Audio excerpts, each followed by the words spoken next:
একজন প্রকৃত বন্ধু 10,000 আত্মীয় সমান হয়ে থাকে। কথাটা কি সত্য? হ্যাঁ হয়তো, কারণ একজন প্রকৃত বন্ধুই পারে তার দুঃখটা শেয়ার করে নিতে, বিপদে আপদে কাছে থাকতে। কিছু হয়নি শোনার পরেও আরে বল না কি হয়েছে, এমনটা প্রকৃত বন্ধুরাই বলে। প্রেম মানে আমি তোমাকে ছাড়া বাঁচবো না, আর বন্ধুত্ব মানে আমি থাকতে তোর কিছু হতে দিব না। ভালোবাসার জন্য কখনো নিজের বন্ধুকে মরতে দিও না, কারণ জীবনের শেষে দেখবে বন্ধুরাই সাথে রয়ে গেছে, ভালোবাসা নয়। একটা কথা মানতেই হবে, আপনার বন্ধু আছে বলেই কঠিন মুহূর্তগুলো হাসি মুখে কাটিয়ে দিতে পারছেন। বন্ধুরা এমন একটা জিনিস যারা পাশে থাকলে খারাপ সময়গুলো ভালো হয়ে যায়।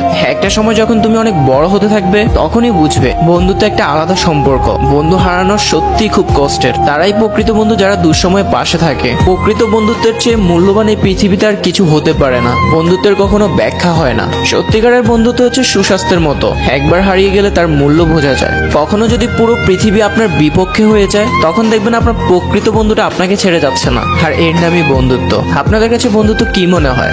এক আত্মার দুইটি শরীর? যদি এটা মনে হয় তাহলে ইউ আর রাইট, কারণ প্রকৃত বন্ধুত্বের মধ্যে এমন একটা সম্পর্ক তৈরি হয় যেখানে দুইজনে চাওয়া পাওয়া একই রয়ে যায়। আপনি যদি কখনো অন্ধকারে হারিয়ে যান, সেখান থেকে আপনার ওই ভালো বন্ধুটা আপনাকে টেনে তুলে আনবে। আপনার খারাপ পরিস্থিতিতে আপনাকে উপরে তোলার চেষ্টা করবে। বন্ধুত্ব এমন একটা জিনিস আপনি না চাইলেও হয়তো সে বুঝতে পারে। বন্ধুত্বের মধ্যে কোনো মোহ, আবেগ, ইমোশনস এইসব কিছু থাকে না।